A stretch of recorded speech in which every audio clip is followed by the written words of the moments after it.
Hello fellow reef hobbyists, welcome to the Reef Felicia YouTube channel. Today I want to show you bumblebee shrimp. They're a tiny saltwater shrimp that feeds on the tube feet of echinoderms. They are a member of the family Gnathophilidae, just like the bongo shrimp, which feeds on serpent stars and brittle stars, and also the Harlequin shrimp, which feed on sea stars like this chocolate chip.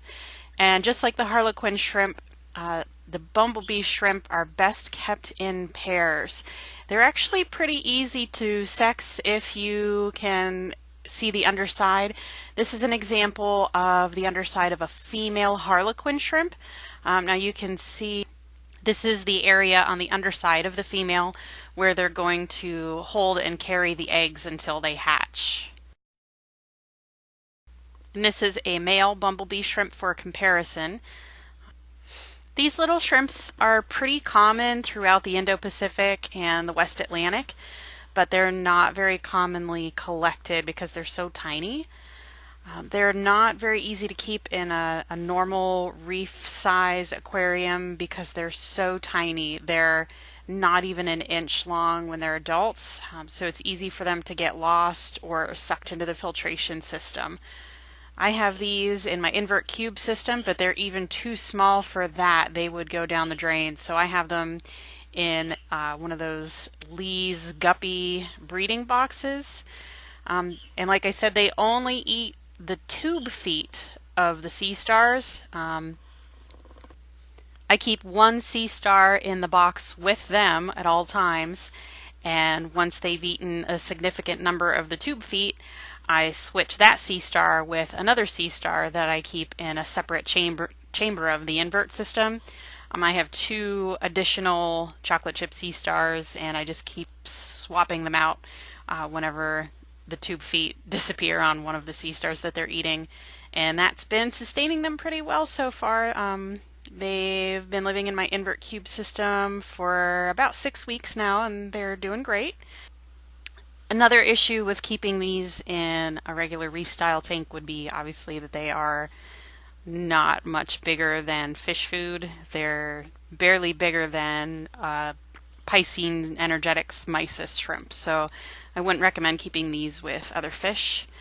And it's kind of sad, but can you see on the side of my female here, she has a parasitic isopod. They're really difficult to remove, so when you have these in captivity, it's best to just kind of leave them alone.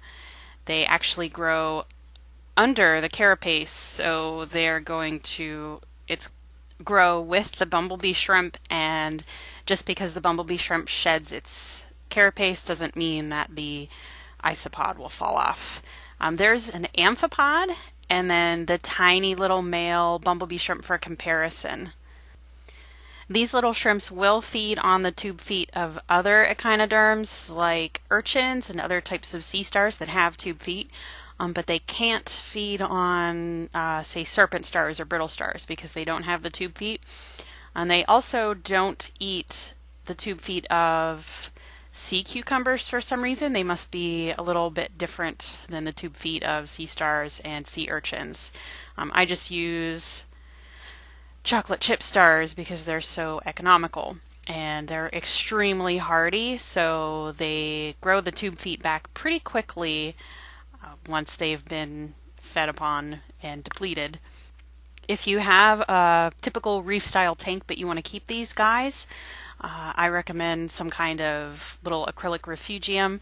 I actually just ordered a Marine Depot acclimation box, which is coming in the mail pretty soon. So I'll show you that whenever I get it all set up and get the bumblebee shrimps moved into it. It hangs on the side of the tank, and it's not bad looking either, so it's something that you could potentially just keep in there all the time if you wanted to have a little miniature refugium. So I'll let you know how it goes and if it works well for my bumblebee shrimp. If you have any questions, please leave a comment below.